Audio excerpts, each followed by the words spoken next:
Hello friends, आप सभी का हमारे चैनल एडू कॉर्नर स्टडी में स्वागत है। चलिए देखते हैं आज की करंट अफेयर्स। आज का पहला क्वेश्चन है, कौन सा राष्ट्र क्वाड मीट की मेज़बानी करेगा? तो इसका आंसर है भारत। भारत जल्दी ही ऑस्ट्रेलिया, जापान और अमेरिका के साथ 2+2 वार्ता को शामिल करते हुए क्वाड मीट की मेज़बानी करेगा। इसके लिए ब्यौरा तैयार किया जा रहा है। अगला प्रश्न है, किस राज्य ने पर्यटन को बढ़ावा देने के लिए रिवर क्रूज शुरू करने की योजना बनाई है? इसका आंसर है उड़ीसा। उड़ीसा राज्य सरकार ने राज्य में पर्यटन को बढ़ावा देने और राज्य के पर्यटन उद्योग पर कोविड-19 के प्रभाव का मुकाबला करने के लिए अपने पर्यटन विभाग को नदी परिवहन शुरू करने का निर्देश दिया है। उड़ीसा के मुख्य सचिव असित त्रिपाठी ने कहा कि नदी पर क्रूज अपने आप में कोविड-19 प्रतिबंधों के अनुकूल है। अगला प्रश्न है, किस राष्ट्र ने पाकिस्तान को हथियारों की आपूर्ति नहीं करने का संकल्प लिया है? इसका आंसर है रूस। रूस ने 3 सितंबर 2020 को आश्वासन दिया था कि वह रक्षा मंत्री राजनाथ सिंह की अपने रूसी समकक्ष जनरल सरगेई शोइगु के साथ बैठक के दौरान भारत के अनुरोध के बाद पाकिस्तान को हथियारों की आपूर्ति नहीं करने की नीति का पालन करेगा। अगला प्रश्न है, किस केंद्र शासित प्रदेश ने अपनी जैव विविधता के दस्तावेज के लिए एक जैव विविधता परिषद की स्थापना की है? तो इसका आंसर है जम्मू कश्मीर। जम्मू कश्मीर सरकार ने 2 सितंबर 2020 को केंद्र शासित प्रदेश की जैव विविधता का दस्तावेजीकरण करने के लिए जैव विविधता परिषद का गठन किया। परिषद स्थानीय शासन निकायों के प्रतिनिधियों की मदद से पीपुल्स बायोडायवर्सिटी रजिस्टर बनाए रखेगी। अगला प्रश्न है, हरभजन सिंह ने व्यक्तिगत कारणों का हवाला देते हुए इंडियन प्रीमियर लीग 2020 से हाथ खींच लिए हैं। वह किस आईपीएल टीम का हिस्सा थे? तो इसका आंसर है Chennai super king. Chennai super king के दिग्गज स्पिनर हरभजन सिंह ने निजी कारणों का हवाला देते हुए इंडियन प्रीमियर लीग 2020 से हाथ खींच लिए हैं। यह कदम चेन्नई सुपर किंग्स को एक और झटका देता है क्योंकि वह टीम से बाहर निकलने वाले सीएसके के दूसरे खिलाड़ी हैं। सुरेश रैना ने निजी कारणों से पहले ही टूर्नामेंट से नाम वापस ले लिया था और अब भारत लौट आए हैं। अगला प्रश्न है, अमेठी में AK-203 असॉल्ट राइफल्स फैक्ट्री स्थापित करने के लिए भारत ने किस देश के साथ एक समझौते पर हस्ताक्षर किए हैं? तो इसका आंसर है रूस। भारत और रूस ने 3 सितंबर 2020 को अपने रक्षा उद्योगों की साझेदारी बढ़ाने पर सहमति जताई और एक बड़े सौदे को अंतिम रूप दिया, जिसके तहत अमेठी में एक AK-203 असॉल्ट राइफल फैक्ट्री स्थापित की जाएगी। अगला प्रश्न है, किस राज्य ने अपने विरासत स्थलों की रक्षा के लिए एक विधेयक पारित किया है? तो जिसका आंसर है असम। असम विधानसभा ने राज्य के विभिन्न धरोहर स्थलों की सुरक्षा के लिए एक विधेयक पारित किया है।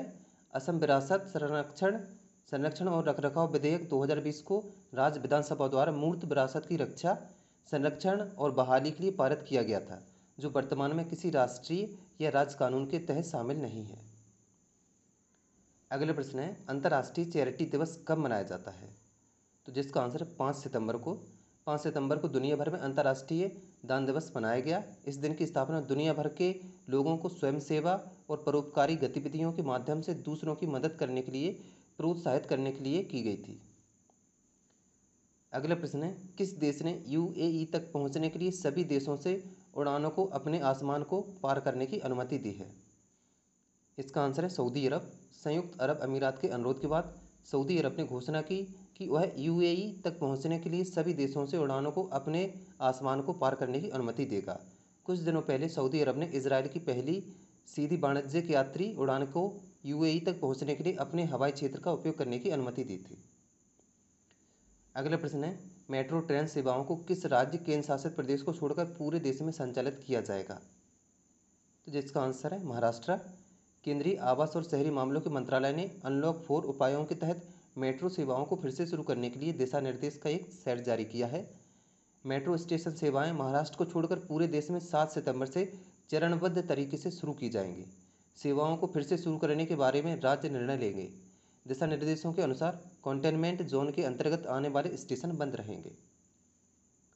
अगला प्रश्न है, सांख्यिकी और कार्यक्रम कार्यान्वयन मंत्रालय के सचिव के रूप में किसे नियुक्त किया गया है? इसका आंसर है छत्रपति शिवाजी। भारत सरकार ने 1 सितंबर 2020 से छत्रपति शिवाजी को भारत का प्रमुख सांख्यिकीविद नियुक्त किया है। 1986 बैच के IAS अधिकारी सांख्यिकी और कार्यक्रम कार्यान्वयन मंत्रालय के सचिव के रूप में कार्यभार संभालेंगे। अगला प्रश्न है, हिचमे मैचिची को किस देश के नए प्रधानमंत्री के रूप में नामित किया गया है? तो इसका आंसर है ट्यूनीशिया। ट्यूनीशिया के सांसदों ने हिचमे मैचिची को देश के नए प्रधानमंत्री के रूप में मंजूरी दी है। लंबी बहस के बाद मैचिची और उनकी प्रस्तावित सरकार ने विश्वास मत जीता। इससे पहले 46 वर्षीय पूर्व मंत्री ने बताया कि कैसे उनकी सरकार देश को आर्थिक और सामाजिक संकट से बाहर निकालेगी। 2011 में आयोजित क्रांति के बाद वह ट्यूनीशिया की 9वीं सरकार है। Answer of the last day. तो फ्रेंड, कल मैंने आपसे क्वेश्चन पूछा था। क्वेश्चन है, प्रेस ट्रस्ट ऑफ इंडिया के नए अध्यक्ष कौन बने? तो इसका सही आंसर है अबीक सरकार। Question of the day. तो फ्रेंड, कल मैंने आपसे जो क्वेश्चन पूछा था, क्वेश्चन है, स्टेट बैंक ऑफ इंडिया के नए चेयरमैन कौन बने हैं? तो फ्रेंड, इस क्वेश्चन का आंसर आपको कमेंट बॉक्स में देना है और इस क्वेश्चन के बारे में जितनी ज़्यादा से ज़्यादा लिख सकते हैं ज़रूर लिखें। और फ्रेंड्स, यदि आपको हमारा वीडियो पसंद आए तो वीडियो को लाइक करें, कमेंट करें, शेयर करें। और आपने अभी तक हमारे चैनल को सब्सक्राइब नहीं किया है तो कृपया सब्सक्राइब करें, साथ में बेल आइकन भी प्रेस करें, जिससे हमारी आने वाली सभी महत्वपूर्ण वीडियो की नोटिफिकेशन आपको सबसे पहले मिले। धन्यवाद।